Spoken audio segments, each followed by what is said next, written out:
Right. Did you guys hear that? I did. Yes. That's probably Zoom. This is Zoom. This is an advertisement for Zoom because that's Zoom's disclaimer to make sure everyone knows that they're being recorded. Probably because not all states, I live in New York, I happen to know it's like a one-party consent state for recording, but not all states are.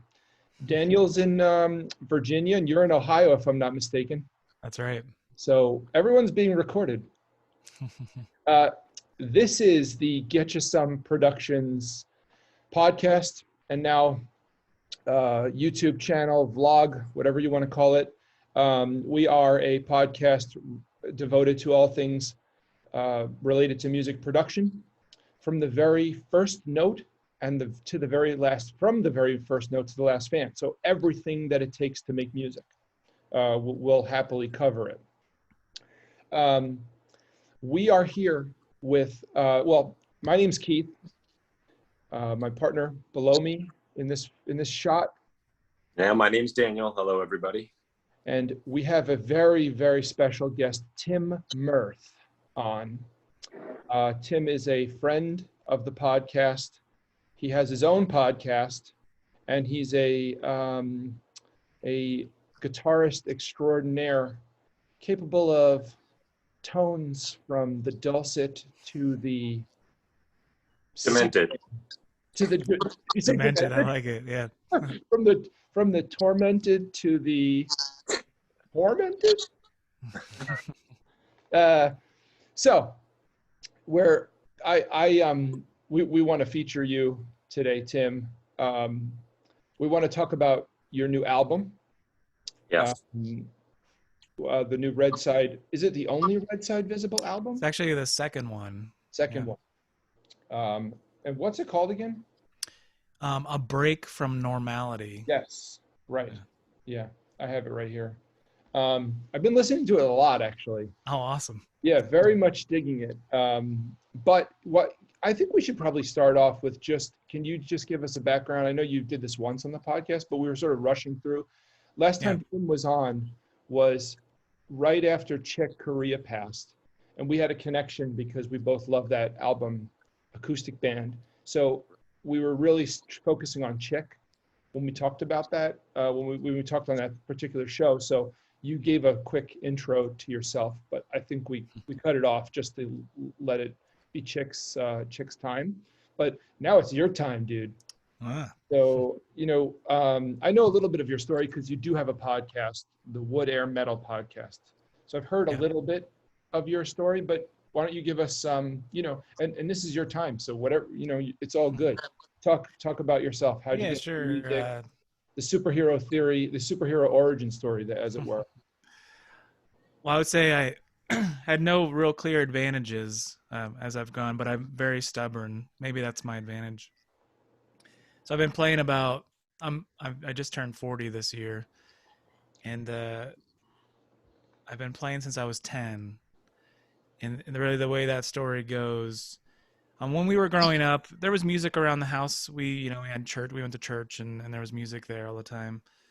And at some point we took some piano lessons, but I really never took to it. It was very competitive in my house for that kind of thing. But then we ended up moving from West Virginia to Pennsylvania as a kid when I was 10 years old. And of course I had no friends or anything. And my room of the house we moved into was connected to the attic. So I would sneak up in the attic and see what we had up there, as a 10-year-old would. And I found my dad's old guitar, which is a Gretsch Corvette, which actually I have right here. Yeah, let's see it. Let's see that. This guitar. Wow. Gretsch Corvette, 1968 or so. Wow. Cool. So this guitar was in a case upstairs, and I think I remembered, like, as a kid, like, my dad was like, don't touch the guitar, it was kind of one of those, you're gonna break it, but I'd sneak up there, and then I didn't really know how it worked, and then I kind of fumbled around on it and figured out, oh, you press the fret and it changes the pitch. And the reason I mentioned the piano lessons before is I had at least a little bit of knowledge to know, like, how to play Mary Had a Little Lamb or something. So I distinctly sort of remember sort of figuring it out on guitar just by, and I didn't know what pitches they were or anything. It's like, oh, if I move my hand, then it changes the pitch. And so I snuck the guitar downstairs and put it under my bed. And every day after school, I didn't have any friends or anything because we'd moved, and I would just play, and I was fascinated with it. Like the moment I touched it and figured it out, it sort of became my thing. And I had this great fear that my dad was going to come in and say, "You can't play that thing, put that back, you're not allowed." And one day he comes and knocks on the door, and he's like, "Hey, what's going on?" And then all he did was he showed me how to tune it. He had this like old Mel Bay book from like 1968 or whatever, Yeah. and he gave me that, and he just kind of like just let me be. He sort of, at that point, I guess he had figured out my personality, which I tend to be the type that if you tell me to do something, I'm not going to do it. I'm going to do the opposite. Like, so I think he was like, all right, I got to put some kid gloves on here, and like, I'm just going to let him do his thing. Cause if I try to tell him how to do it, he's probably going to say, well, I don't want to do this anymore, but, yeah, he just let me be, and he kind of showed me, and he was always like my biggest supporter and fan. And it's funny, I most guitar players and musicians I know, a lot of times, if they're not wind instrument people, a lot of times they kind of grow up through the school system or whatever, right? And they don't really, they might just end up really liking it. They don't necessarily start saxophone because they heard Charlie Parker or whatever. They start saxophone because they were playing clarinet in school, and then they eventually played saxophone and whatever. A lot of times I have. But in guitar world, you hear all the stories of, I saw the Beatles on Ed Sullivan, or Marty McFly and Back to the Future, or something, like some kind of like event that happened. It really wasn't that way for me. I just was obsessed with the guitar just as a way to make music.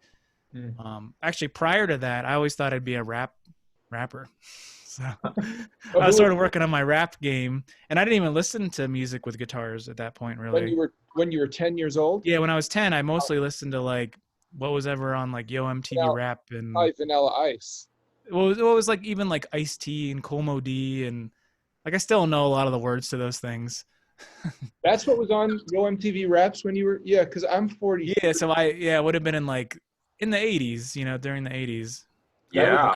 That was big time Yo MTV. You got like Public Enemy. Yeah, Public Enemy and all that stuff. So I grew up on all, like, that's what I was listening to.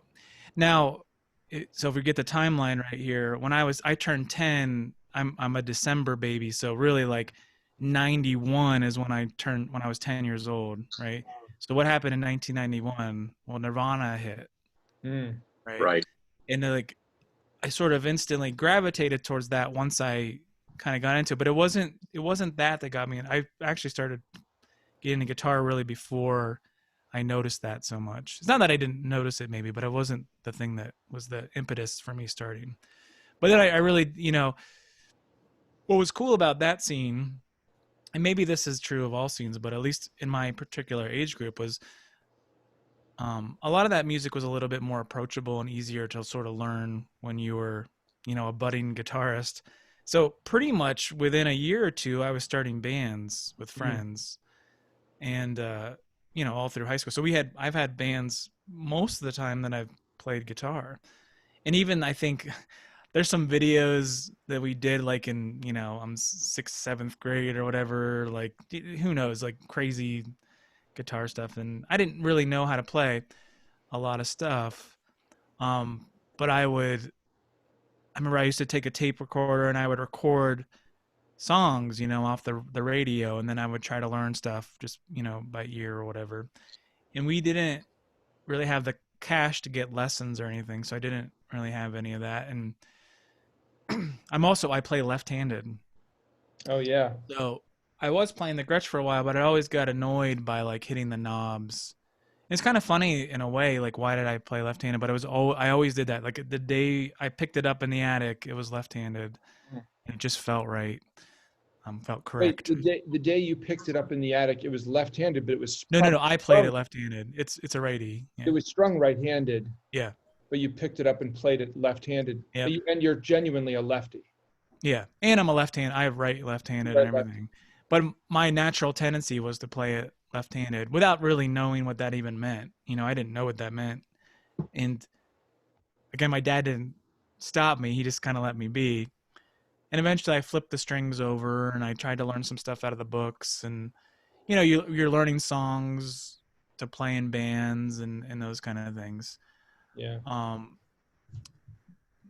And I was totally obsessed basically from the moment I touched it. Yeah. But it really wasn't until, so when I was 16 or so, all I listened to was like rock and metal at that point now. So I sort of transitioned to that over those first 5-6 years. And it, got into like a Rust in Peace came out, like the Black Album came out, all those kind of things. Like I kind of hit that. Pantera was huge. Those are kind of my jams as a, preteen or whatever, teenager. Where were you? You were living in Pennsylvania at this time? Yeah, in Erie, Pennsylvania at that point. Okay. So when I was 16, I played sports and I went to this quarterback camp in Pittsburgh. And my dad was like, "Hey, I got tickets to this show tonight." After he picked me up, "You want to go?" And of all bands, it was funny. It was Spyro Gyra. No way. And I was like, "Oh, I didn't like." My dad always loved like smooth jazz and stuff, and I was like, I'll go." I was trying to be nice because my aunt was going, even though I was like a teenager, and I think I wanted to be like, "I'm not going to that," But I was like, my aunt was there, and I just didn't want to be a jerk. And I went, and I remember going, and like the metal scene's so serious and like it's so like intense, and it's always. And I went to this show, and even though like I'm not crazy about that kind of music, like the level of performance was outstanding, and they were having fun. Like it was just fun. Like they were just jamming, and like I'm like they were playing solos and stuff. Like in my head, my 16-year-old head, like they were playing solos as great as anything that like, and they were just making it up that Marty Friedman ever did. You know what I mean? Like it was kind of like probably better. I was kind of like, man, what the heck? Like how did they get so good at this? And it's just like they're just having the best time of their life. So I pretty much at that point immediately like convinced my parents to start taking jazz guitar lessons. It's like that somehow I made the connection there. And then I got into that. And you took jazz guitar lessons when you were 16? Yeah, like that's the first lessons I ever had. I went straight to jazz. There's a great jazz guitar player named Frank Singer in Erie, who's a fantastic musician. I went to Berkeley, just like crazy great good years. I remember one time I had him like learn this bumblefoot thing, and he like it took him like a minute to transcribe this thing. Just sounded like goobly-gook to my ears, But just great years. He can play piano and guitar and sax, and it was really like fortunate to meet this guy, and it was the right timing or whatever. Yeah. So yeah, then I studied with him, and then I eventually went to college for music for a year, and then I was like, well, the place that I went they were very nice and accommodating, and I put on like a full composition recital like the first year because I was super ambitious. And then I was like, well, it seemed like I'd already like peaked in a way, and it seems really egotistical now when I think about it. But in my 19-year-old head, that's kind of what was going through my head. Mm-hmm. And do you have video of that or tape of that? I don't know if there is one. It's funny. One of my professors from there that I still talk to, he sent me the flyer, the bulletin for it, like a couple weeks ago. He's like, I found this in my stuff. Yeah. This was in the year 1999, 2000, around there. So he sent it to me. It was kind of cool. But yeah, so I was like, well, then my plan was to transfer to Berkeley. Mm-hmm. I got into Berkeley, but I decided at the last second to not go. I didn't really want to pay for it. I could not like justify the cost in my head. And I think I had some kind of scholarship, but it wasn't like enough to make it seem reasonable. So then in my head, I was thinking, well, do I go back to the place I was at, which was fine, but like again, I seemed like I felt like I peaked or something. And again, this is my egotistical like 19-year-old brain thinking. It seemed like, well, what was I gonna do? Like what am I gonna do better than what I did? Like I kind of went out on a high note. Mm-hmm. So I was like, well, you know what? Everyone says they're gonna move to New York. I'm just gonna do it. So I told my mom, I'm like, hey, I booked a Greyhound thing I'm going to get on a bus from Erie and move to New York City. I didn't really have any plans or where to go or anything. What year was that? That was in 2000. Okay. Yeah. So I'm from New York. Dan was living in New York at that time, or Yeah, no, okay. maybe in like 2002. How long did you live in New York? Till 2004, and then I actually went back again 2005 to 2006 with my wife at one point. So then so I lived out in Canarsie, Brooklyn when I first went out there. Wow. Yeah, so I was way out in no man's Did you get land. anywhere from Canarsie? Is there a train that goes to Canarsie? Yeah, you have to take a bus to the L train. And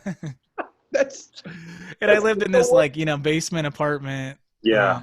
And it was great though. I was like 19 and I was on my own, and I found a job at a music store, Royal Music. I don't know if you guys knew that store. Where is Royal Music?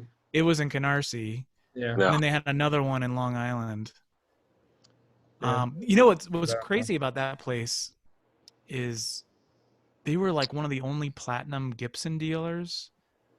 So they'd always have this like crazy Gibson guitars, like that they'd only make like 5 of. I remember there was these like acoustic L5 they got this one time. They only made 5 of them, and it was like 20 grand or something. And it was sold before we even got it, but we got it in the store. Yeah. And the guy came and picked it up like the next day. Stuff like that. So it's kind of an interesting place in that way. It's the type of place where somebody orders the guitar from Gibson directly. Right. So they have to pick it up there. A dealer somewhere, and they Yeah. can go pick it up there. Yeah. Yeah, like I got to do some cool stuff. They were a big Ernie Ball dealer. Like I remember one time I went to the Tonight Show in the green room with Albert Lee, because they had really? that Lee guitar. Yeah, and I got to hang out with his Albert family Lee. and stuff. Yeah, it was cool. Wait, And it was funny. went to Steve see Martin was the there that Tonight day too. What's that? You went to see the Tonight Show with Albert Lee, like you and Yeah, I was in the together? green room in the back. Yeah. How do you know Albert Lee? Are you asking me? Do you know Albert Lee? Like, are you friends with Albert Lee? Oh no, I'm not. No. You just got into the Yeah, no, group. it was because we were a big Ernie Ball dealer, and they have this signature guitar.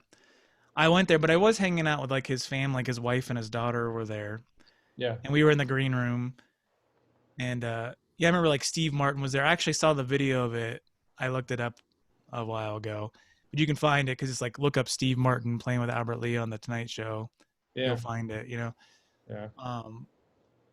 And yeah, then they signed it. Like they signed the guitar, and I took it back on the L train, and then got on the bus, and then took it to the store or whatever.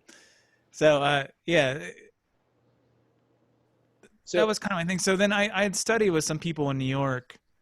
I was working all the time though, and working like playing. Yeah, so I started a couple bands. Mostly at the time, even though like I was sort of studying jazz, but not gutsy enough to play it. And so, but I kind of grew up on like metal and like progressive rock and stuff and whatever. So the bands I was starting were more on that side of things. They were, I don't know, prog rock, prog metal kind of stuff. Yeah. And yes, I was doing that a bit. I wasn't playing as much as I'd hoped, but I was studying like jazz with different teachers out there. Who were you studying with? Is anyone notable? The main person that I actually studied, Steve Adelson. He's the guy I studied with the most. He's a stick player. He plays Chapman stick. Oh, really? So at the time, one of my big things was doing all this like 2-hand tapping stuff. Yeah. And it's sort of and then Steve used to play with like Les Paul and all kinds of people. And he played guitar for a while, but then he's 100% a stick player at this point, I think. Wow. Yeah, so like I would learn all this tapping stuff too, like, but also like jazz guitar, and it was kind of one of those things. But yeah, I guess I was saying that it's sort of a stubborn. I just never stopped. I just kept practicing. When I was in New York, I had a girlfriend for a while, but then once that ended, like that was my time when I practiced like 8 to 10 hours a day. Like I would just work. Yeah. Come home, eat like ramen noodles or something, and just practice from like 7 p.m. till 3 in the morning, wake up, I just every day. And I had like was very regimented, and I had the whole like, I had list of what I was going to do. And I'm not now in hindsight, I'm not sure how effective that practice was, but I think you kind of have to do that in a way. Now I think if I knew better, I would have practiced other stuff. But anyway, it was, that was my time to do that shedding. Yeah. I think everybody needs that. That's sort of like a Yeah. typical like mastery thing. A lot of musicians just like, Right. have to go through that to really get to that. Yeah, I think so. Yeah. Yeah, I mean, you can kind of do it in college, but it's actually kind of hard when you're in college. I mean, I don't know. I think you said you went to music school too, right? And it's like I know when I eventually went back and got a music and engineering degree at the same time because I'm dumb. But the like music degrees, you have 74 classes a semester, and they're all worth like a quarter credit, and you're like, even though they're like 3 rehearsals a week, and like they really do take up time, and so it's really kind of, in a way, it's kind of hard to find time to practice. Like you're sort of always playing, but you can't have that like deliberate, like I'm gonna lock myself in a room and for the next 8 weeks and just shed this thing. You don't really get a chance to do that. Mm-hmm. But my New York time was sort of that in a way, at least at first. Yeah, or for over a couple of years, really. Yeah, I agree with that. And then, you have any other notable touch points as we move on to the actual record? I think that you probably want to talk about the record more than anything. Yeah, so I guess the only thing is, so eventually I was studying more in jazz, and I went and got more degrees, and I started making more connections, and I started playing jazz gigs and fusion-y gigs. Yeah. And so what transpired to create this particular group? So I had mentioned that, I guess maybe it was more like 2007 or something. I went back to New York. I can't think of the dates right. Mm-hmm. But I was starting to play with this guy, Paul Stranahan, and we were doing mostly like jazz fusion-y stuff. Mm-hmm. It was a cool gig. The music was challenging and fun, and a lot of times like odd time signature stuff and whatever. And but then my wife and I moved to New York for like a year, and I ditched the band, right? So then when I come back to the area, so I'm in the Cleveland area at this point. The gig was gone. Like the band was still going on, but somebody else was playing guitar in it. Yeah. And so to the drummer, I said, well, hey, we both love like Meshuggah and stuff. Would you be interested in doing like a metal project? And he's like, yeah, that'd be awesome. Like he's a huge bigger Meshuggah fan than I am. And so I went and I started writing all these tunes. And I'd made a goal, and this was for this band, Red Side Visible. No guitar was in my hands for it. It was all like in my head, in the ears, right into finale, and a lot of it is just, it's not guitar friendly at all. And it was very much like, at the time I was studying some composition lessons and all kind of, it was really, and one of the big concepts was just, I was sort of inventing this 12-tone language for myself to use for writing and for improvisation, like just ways to do it that were usable, not just trying to like memorize some tone row, but like you can break it into little cells and little chunks. Like I did a whole study on how could you make a 12-tone line sound like Mixolydian? Like you want it to sound Mixolydian, but it's still 12-tone. So how do you do that? You have to accent certain notes in a certain way, in a certain order, and you can kind of do these kind of things. That was the sort of like games and thoughts I was playing with, and that's at the same time I was writing that first album. And just to go back to the 12-tone thing, yeah, sort of a little interesting to me. Yeah. So you just said, you gave the example of trying to make a 12-tone row sound like Mixolydian. Did you also do that for every other mode, or? Yeah, no, I was just picking on that one. Yeah, so every mode you could think of, or different colors, or like I think it's kind of funny. My wedding music there was 12-tone music in it. Like I wrote the music for the wedding with violin and piano, and like the bridesmaid walked down to a 12-tone piece, but it's very pretty, and no one would ever know that it was 12-tone. Like I find those things really fascinating. Like maybe someone with perfect pitch would catch it, but most other people wouldn't catch it because it's done in a sort of like a, I don't want to say it's clever. I don't want to like pat myself on the back for that, but like it's just interesting sounding, right? And it ends up creating these melodies that sound sort of fascinating. And you know, when you look at jazz and the more you learn like about bebop and stuff, I mean, it's not that hard to imagine how you could do that because you use so much chromaticism and stuff that you can, you know, enclose notes and stuff like that. And you could really use all 12 tones and it would still sound like a C major chord or something, you know, because you just, when you hit it in the right order, it sort of sounds a certain way. Wait, back up a little bit, because Yeah. you say one of the things that we like to do on this particular show is that if you mention something and it's like an actual thing, Yeah. we want to know if we can link to it, because now that you've talked about that piece, we all want to hear it, you know? Yeah. So I wish I had the bridesmaid piece, because not only have you asked about it, my wife always asks about it. Oh, really? And, you know, and actually I can play violin and viola. I started taking that up like 5 years ago. I could probably play the pieces and really? play the piano, you know, and I could probably record a version of it, but I got to find the music again. It's in one of these somewhere, you know, one of these manuscript books somewhere, because this is sort of, I don't think I had finale or anything at the time, so I had just written it. Yeah. But a lot of the Red Side Visible stuff is 12 tone. And it's this sort of like unique way. So there, on the first album, there's a song called WTF. So the first album is called Enter Entropy. This was 2010. It came out. And I almost call it like, it's like 12 tone porn music or something. Kind of what that song sounds like. Oh, really? I like it. But it's a really interesting sounding riff. Like you wouldn't know is 12 tone unless you analyzed it. Yeah. I mean, actually, there's 12 tone through the whole melody. And on the new album, there's a song called Snap Crackle Pop. And even though I added a bunch of vocals and stuff on it, if you would take the vocals away, you would hear the 12 tone more.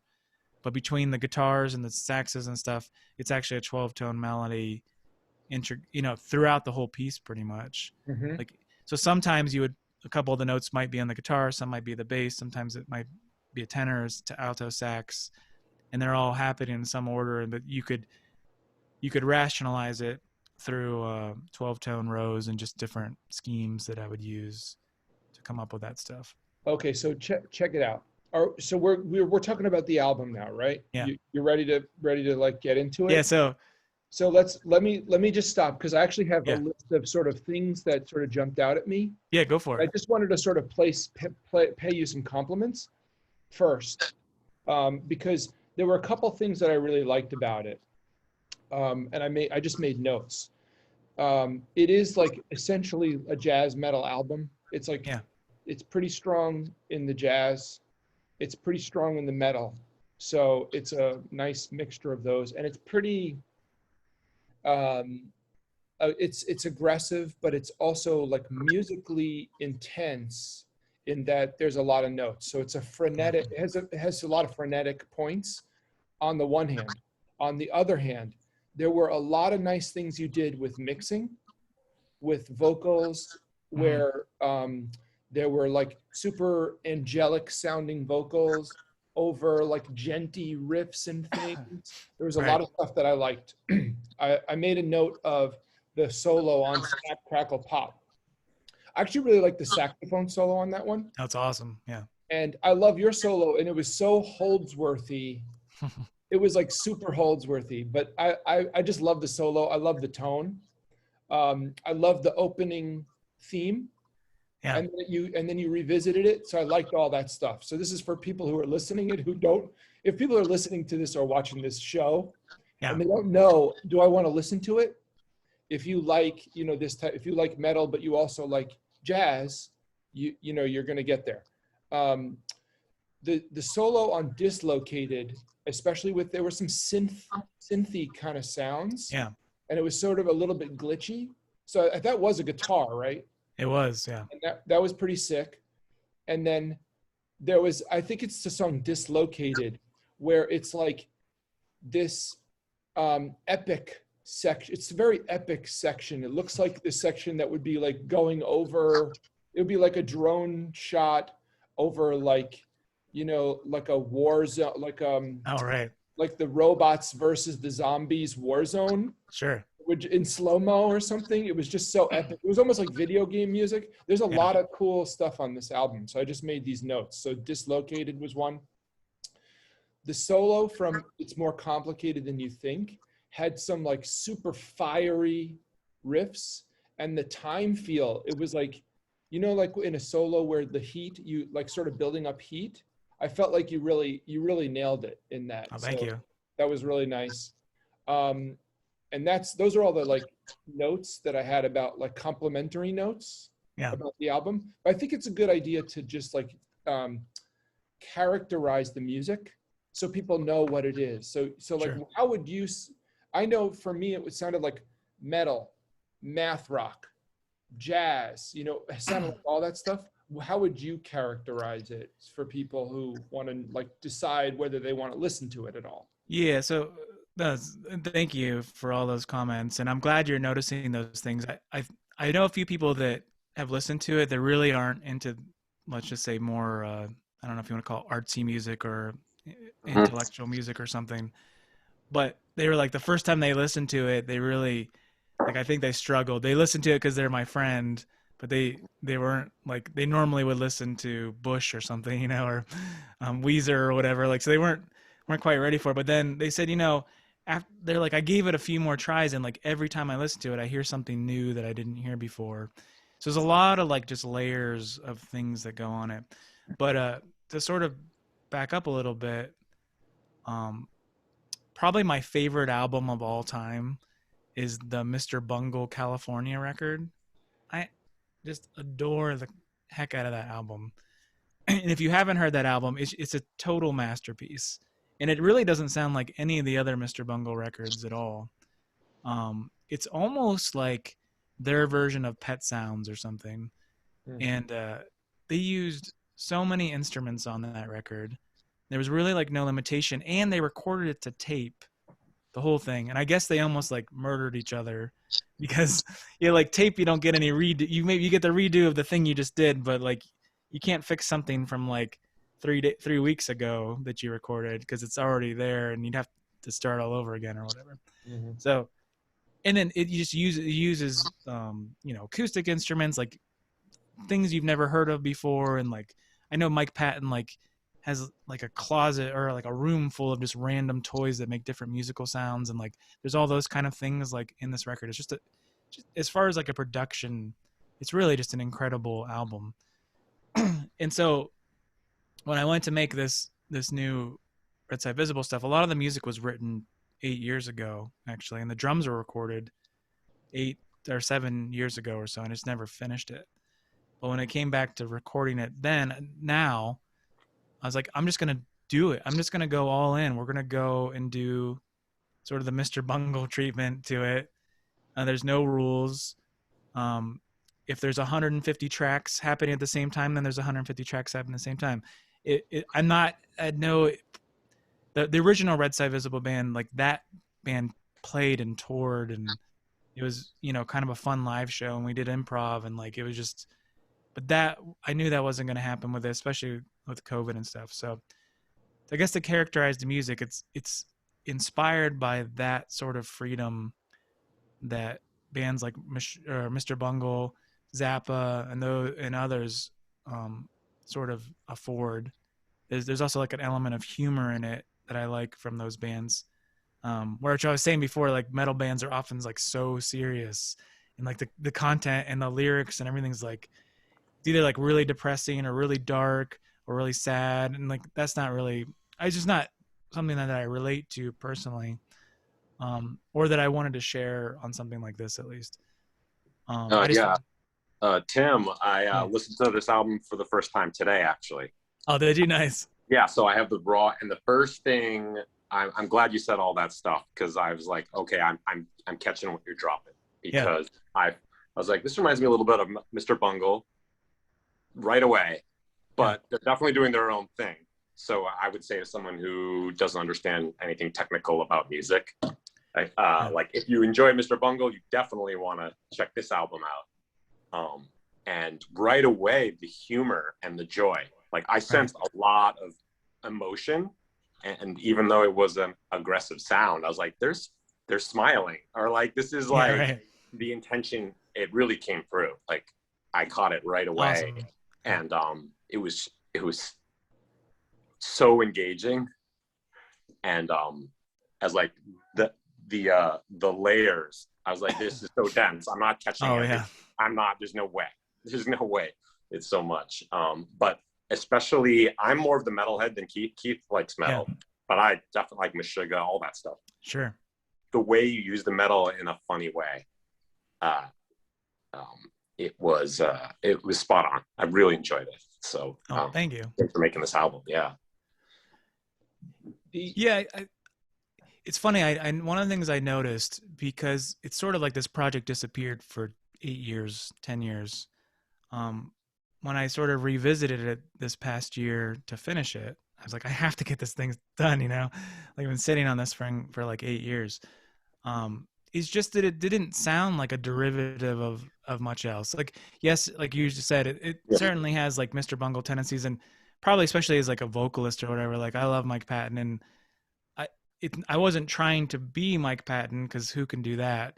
But I sort of said, well, not like what would he do, but like he people like him take the cuffs off so you can just do whatever you can think. I didn't say like, oh, I would never sing a choir part here. Like, of course I would. Why not? Like it doesn't have to all be screaming, and or why not rap here? Like I can't really rap, but sure, well, let's just do it. Like it was just like I let those sort of like urges happen. Like I didn't try to squash it. And then the same with like I don't know how you make music, but a lot of times when I'm making music, you just get an idea, especially when you're recording, and like that angelic choir thing or whatever. It's like I happen to get this setting just right, and I sang one vocal, and I was like, hey, I think that might actually work. And then I recorded like 30 more. And it just like, it's funny. I didn't have to do much mixing on that particular thing to make it sound good. I just got kind of lucky, a little bit of dumb luck, and just like flew with the idea on there. And I was like, holy crap, this actually sounds pretty awesome. Like I call it the Star Wars choir. Like that's kind of what I think of when I hear that part. And it's like, it just worked out. I'm like, I think I have to keep that, and so that's kind of how I was working on it. I had the sort of foundation for it, the rhythm track, so to speak, but all the like layers and like viola and violin and cello and everything else that I added and vocals and stuff, it was really like a testing the waters and sort of seeing what worked. And some things came like very naturally. Like I think like the vocal section on that like third bap boom boom, that was like one take.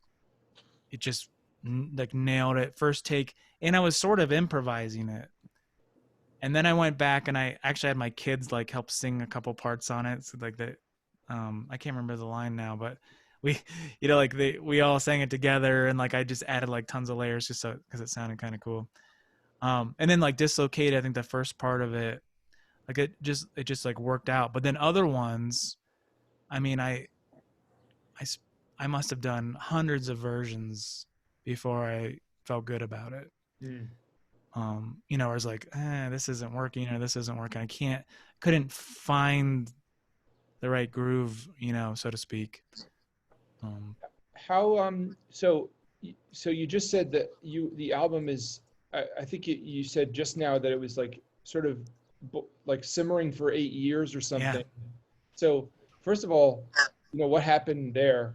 Like, how, did you just? Yeah. So the band was playing a lot. We actually played in a festival in Europe, and we, it was fun. And it was sort of, like there's been like a metal scene sort of recently with like the jazz metal-y thing, like with saxophones and stuff, but there really wasn't 10 years ago. So we were sort of at the forefront of that thing. Though what I noticed with a lot of the bands that came after us, so to speak, they were very like derivative of a certain sound. Like it was like gent plus saxophones, It was almost like it's almost like you took a Periphery record and just added saxophones to it. And you know what I mean? Like it wasn't like their own creative vision of the whole thing, which I think is what we did. It was a little different. We weren't trying to be anything really. And like I said, I wrote it all without guitar in my hand. So I was trying to like keep it from being too persuaded that way. How did you write it with no guitar in your hands? Like, did you type it into into Finale? Finale? Yeah. So I guess one thing is I have pretty good ears. It's something I've worked on since, like I said, when I first started playing, I would pick stuff off records, and I mostly don't need it. I've gotten to the point now where I can hear stuff and I can mostly, write it down. But you were getting some kind of sonic feedback from the program itself. Yes, because you could play it back. I used to do that in college, but it sounds like, my memory of it sounds like total crap and nothing even close to anything real. Right. So it was just like the feedback was just, am I getting the notes right or not? Yeah. Not, what is this thing going to sound like? Yeah. And it is. So that's the nice thing about it though, too, is when you do it, it kind of sounds crappy on like if you can get it halfway decent on Finale or something where you're like, hey, this is kind of a cool, like melody, interesting groove or whatever. Then it's like, well, I know when real musicians play this, it's really going to sound great, because it really does take a whole life of its own. It's not like there's drums on there too. So the drums go. So the reason it took so long, actually, the band was playing a bunch, but then people started moving away, actually. When the main saxophone player, who actually plays on this record too and did that saxophone, fantastic, one of the best musicians I've ever met. He's amazing. Had his PhD from Arizona recently, and like just a top-notch, amazing musician who can read anything, because I actually write things that aren't possible to play, and he could play them.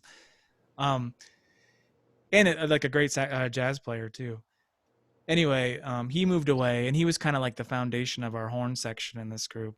And then we actually did a radio show. You can find it, where we added trumpets and like more saxes and trombone, and so we ended up having like 6-piece brass section in there. You did a radio show where you recorded the band? Yeah, we did at least a song. It's on there. Tower from the first record. I've seen it. Yeah. Okay. Yeah. If you, you should probably you could probably find that, and it's an okay take. What you can tell is it's not as well rehearsed as some of the stuff we had done otherwise, but it's still pretty cool, and it's just it's like a novelty. But so it's a song called Tower, and it was on the radio, but they also did like a video of this song. So but then I don't know, when you have a band, like every person you add to a band, in my experience, it makes it exponentially harder to have a band. Like it's not just a little bit harder. It's like now you got to coordinate 4 people's schedule. Now you got to coordinate 8 people's schedules. Like it's just like it becomes like this impossible thing to manage. Mm-hmm. And the only way you really can manage those things is money. And money. Yeah, I mean, if you were paying everybody a couple $100 to come to rehearsal, you could maintain that. But if you're not doing that, which we weren't, you just never could line up the schedules. It was such a pain. So the band kind of dissolved, but I had written the next set of songs. And the drummer spent a bunch of time learning how to play them all. And so he went and recorded them at the time. And over the years, I had sort of like done some versions of it. And, I was trying to use modeling too, which like amp modeling. Like I have an 11, I think I had done 11. I have an 11 rack. Did that. I had a Boss thing. I had amplitude, but I really never liked it. It always just sounded so wimpy, and like it just lost all of everything. Mm-hmm. And even in the summer this past year, I had all those tracks already recorded, like the foundation. And I was like, you know what, just for fun, I have this Marshall over here. Yes. And I was like, I think I took like this, not even like a good mic. I don't even remember what it was. Like I have an SM57 here. So the 57, and I have a, actually it's funny, everything's close. I have this ribbon mic that I use, and I have some other mics. But at the time, I think I just recorded it like whatever was just on one of these things. and I didn't even like place the mic very good, and I didn't even have the amp like tuned in that well. And I just recorded one of the tracks of the guitars with that, and instantly there was like a 3-dimensional thing that happened to the mix, and I was like, crap. I knew it was gonna happen, Yes. but like at the same time I was like, crap, I have to go re-record everything. There's no substitution. It just The is model really, it's just like that. it's You just can't- not great. And I have a Helix too, which I need to sell if somebody wants to buy my Helix, because I don't ever use it. But like, you know, I had this and I had like all these IRRs. I was trying all kinds of stuff to make it work. And it was like even like a crappily mic'd amp sounded so much better. I joke with people sometimes. I'm like, you could probably get like a Line 6 Spider with like a Best Buy microphone, you know, and it would sound 10 million times better than an Axe-FX 3, you know, like I actually think it probably would, because like a sense of depth you get with it, you just can't get otherwise. And so I went and I re-recorded it all, and then like sometimes I feel fortunate. I have a Marshall, I have a Mesa, a Fender, I have a red plate, so there's never the same, like if there's dual tracks, there's never the same amp. It's never the same mic. Sometimes there's it could be different mics and stuff. So I really, once you do that, it really adds like a dimension to it, I think, especially, you know, if you have good headphones and stuff, I think you can hear like the depth of the thing, which was just not possible. I really pretty much despise modeling at this point after this experiment. And every once in a while I go back and try it, and I have some like, you know, the good stuff, and I'm just like, man, it's just so horrible. It's really just awful. And you don't get any feedback. You don't get any, like, as a player, you don't get the feedback that you like from tube amps. So yeah, I sympathize. But I'm not. Dan knows I'm like a tone idiot. I have no idea. I just play whatever, and it's a weakness of mine. So it doesn't matter. That's so funny that you say that, Keith. I can't remember the number of times. I'm like, what are you? Why that tone for that? Like, what are you doing? It's just random. I think so. Just to give like the 10-minute warning, we're coming up on time. So I actually did want to ask you. I know. So you had a band. So you recorded this with a band. Did you record a lot of it in the studio, or did you record a lot of it? Only the drums were recorded in the studio. Okay. Everything else was recorded here. Was it a pro studio for the drums? Yeah, for the drums. Yeah. Okay. Yeah. Actually, there were 2 different places, and unfortunately, they sounded different. Oh, really? No. Yeah, so I struggled. The drums is probably the hardest thing I had to mix on this record. Okay. Go ahead. Oh, go ahead. Yeah. You mixed it all yourself? Yeah, I did everything myself. And you got it mastered professionally with yourself as well? Yeah, I did, but then I hated it, and I ended up doing it myself. Oh, I think you said that in one of your. So a pretty popular like metal mixer, producer, master did a master for me, and we went back and forth a few times, but it was like he really put like the industry standard sort of master on it. Yeah. And it just sounded like that to me. And there were certain things, it wasn't so much that, is that there were certain frequencies and stuff that I really noticed that stuck out. And I'm not sure if he just didn't have his ears, like maybe they're like fried or something. He just couldn't hear those frequencies anymore. And I'm like, how are you not noticing these things? So I went back and I had done some mastering before, so I wasn't too unfamiliar. But yeah, I guess one of the things I didn't really mention as far as production wise is I sort of like took myself to school on this record. So I've mixed a lot of the records that I've been a part of.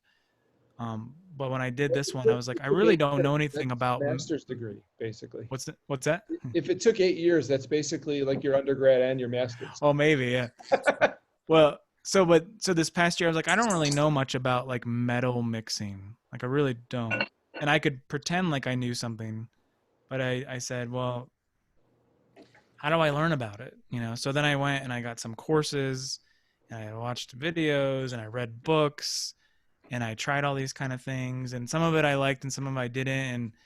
like there's certain things that metal's really interesting. Like it's not really going for the natural thing. And even like to get the power that you need in certain sections, you cannot use the natural sounding instrument. It's just not the way it goes. You gotta, like, there's this one guy, and I can't remember his name now, but it's like guitar or whatever. You just gotta like peek the crap out of this thing. Like don't don't be scared of it. Like just, you know, like on a snare or whatever, like 7K, just blast it, because otherwise it can get lost. Like you just do it. Like don't overthink it. Like don't think, well, that doesn't look right. Why does my curve look like this? Like it shouldn't look. Don't think it shouldn't look like that. Like he's like, get that out of your head. That doesn't. None of that matters. What you're trying to do is get it to like, you want it to pop and like hit you in the face. You know. So there's those kind of things I had to learn about it, because I've always done more of like pseudo jazz, whatever kind of, which is more of a natural. Like you just kind of let the instruments do, and you try not to EQ it too much. But this was a totally different experience. And especially with all the layers, you gotta like, if you have 220 hertz or something is like building up on like 70 things, all of a sudden like it just sounds like mud. So you have to really like be strategic with how you get rid of certain frequencies. So it sounded a fascinating like, sort of experiment, I guess. Yeah, I mean the record is so elaborate that it really sounded like it would be a real bear to like try to mix and master. I was a bear. Yeah. Do you have something else to say? Oh, no, go ahead. Yeah. Well, so I want to close out since we're getting to close to an hour. So first of all, you know, you can say whatever you want. You can, I mean, obviously we're encouraging people to go listen to the record. So we're going to put a link in the description, and we'll share it out on social media, etc. Like we do. And you also have a podcast, but is there anything else is there something that we missed, or you want to like pitch something besides the record? Yeah. So that, I guess not really. I would say, I guess, what's that saying? Sleeping dogs never lie, or something, or what is that? Anyway, there's another record we're finishing right now for a group, Night Terrors, that's going to come out in August. So I've mostly mixed that at this point. That's like a free jazz avant-garde sort of thing. And so that's supposed to be coming out in August. So I guess look for that. But yeah, as far as this record, I put like thousands of hours into this stupid thing. And so it sounds like it. Yeah, I would recommend going to listen to it and giving it some time. And there's all these little nuggets like you were saying, where you can find, you know, there's like choir sections or like raps or, you know, Holdsworthy solos or synthy guitar crazy solos. And intention, like that Dislocated one, like I think I did a bunch of takes on that solo, but the first ones kind of sounded a little too much like the other ones. And I was like, that just seems boring. So I got to do something else. That's why that one sounds so crazy. I had to, you know, I was trying to be creative with it. So there's all these little things, or like that part with the string section where you're talking about like the aliens and stuff coming over. There's all these little nuggets, and in fact, on that part, there's a part where my daughter like screamed, and I left it in there because it's just like this like novelty thing. So you can hear this like as part of like the string melody or whatever. But it just sounds kind of cool. Like it almost sounds like intentional, but it was actually just her like screaming during the take. Yeah. And I was like, oh, I'm just going to keep it. Like, it's just cool. So there's all these little like nuggets that are worth doing. And then I made 4 videos. So if you're a YouTube person, you can find those videos. And one of them I meant to grab has like a puppet and all kinds of stuff. So there's, I saw that one. Yeah. So, you know, just try to have fun with it and all that. Yeah. All right. So, you know, what we'll do is actually, and what's your website? Actually, just timmirth.com. That's what I thought. Okay. Yeah. So timmirth.com. Do you have people follow you like on socials or anything? Yeah, so I do have music, and like Instagram is probably the biggest thing in terms of quantity of people that follow it. I think it's _guitar maybe. Okay. Yeah, like so send me a link, or I'll I mean, I think I follow you, so I'll just find it. Cool. And then what about Facebook? Do people follow you? Yeah, Facebook, I have that. I guess I'm not great about all the little different projects because I have like different bands. But Yeah. I have a Tim Mirth one. There's a Red Side Visible page. Yeah. There's a Night Terrors page. There's a Stellar Regions page. There's a Chromo Drive page. So the different projects I'm in, they all have different pages and stuff that you can find. And then to say all that, I'm pretty much going to focus on jazz for the next like 10 years. I heard you say that actually maybe on your podcast. Yeah. But I was like, oh, that's cool, because I've heard you play things that span the gamut, really. So it's like this particular album is pretty heavy. Right. But I've seen you play your Eastman and play lots of jazzy things, and you play that Telly. What's the brand now? The K-Line. K-Line, yeah, and that sort of stuff is sort of also pretty jazzy and maybe even like modern classical sounding sometimes. Sure. So so maybe a lot. Yeah, I think I'm trying to something. I needed to sort of finish the metal projects. Like I said, I grew up with it. I'm too easily distracted, so what I'm trying to do is just be like, I'm just gonna do this other thing for a while. Yeah.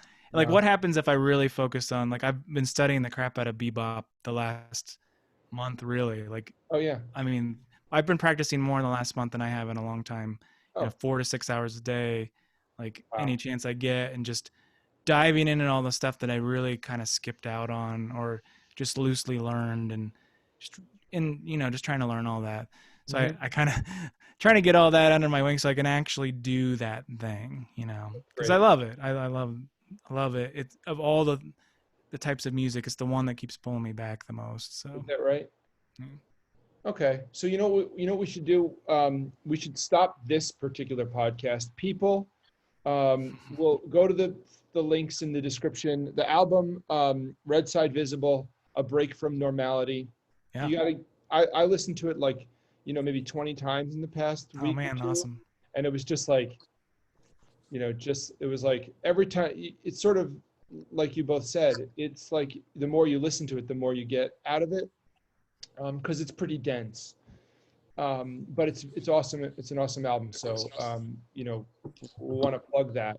I would like to, we don't have a form. This is a formal channel, but we have a Getcha Some Guitar channel, which is just like guitar nonsense. We should do a video one day just talking about bebop on the Getcha Some. Oh, nice. Yeah, we should do that. I'm studying Joe Pass lines from that Orange book. Oh, nice. So. I might have that somewhere. Yeah, everyone. It's like the book that I've had for 10 years and never opened it until like a month ago.